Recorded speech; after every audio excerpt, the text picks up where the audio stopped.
Hi Fools, this is Nick Kapoor, analyst at Fool.com, and here at the Motley Fool, we know that when you're investing in a company, what you're really investing in is the management behind that company or the CEO behind that company. Now, how do we go about finding those great managers when we're talking about an entire universe, an entire population of stocks out there that may or may not have great management?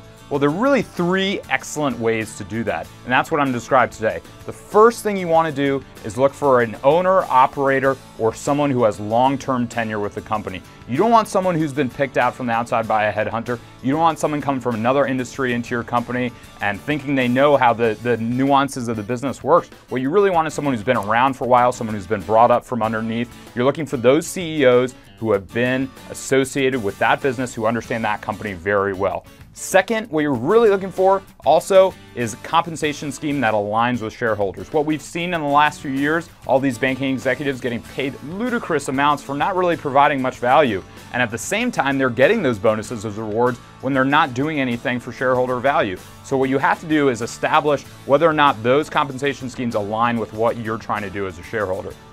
Third, what I really like to see are CEOs and management teams who are trying to build something greater than themselves. They're really trying to establish a great corporate culture. They're trying to create a business that will be around for decades and succeeding for decades long after they're associated with the company.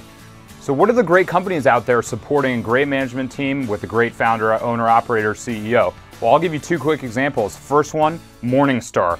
Company that's in the financial research industry. They give ratings on stocks. You might be familiar with them if you're a mutual fund subscriber, buyer. Essentially, you have founder, owner, operator Joe Mansueto behind there, whose incentive and who has every incentive to see that company succeed over the long term. He's building a great corporate culture. He has lots invested in the company physically. This guy is aligned with you as a shareholder. I would put my money behind him, and in fact, I do as a shareholder. The other company I would look at is Boston Beer founder, owner, operator Jim Koch. This is a guy who's built the company from scratch. You know, they have all those microbrews, those great Sam Adams beers. This is a guy who really wants to see this company succeed over the long term. And as a potential investor, I'm looking from the outside and saying, hey, I want to give this guy my capital. He'll take advantage of it. He'll be the steward of it and build a sustainably successful business over the long term. Those are just two quick examples, but there are plenty of great management teams out there that I would take a look at using those four principles I just mentioned before. That's a way to look at great management. It's a great way to get yourself aligned with a great company. That's my take for today. Fool on.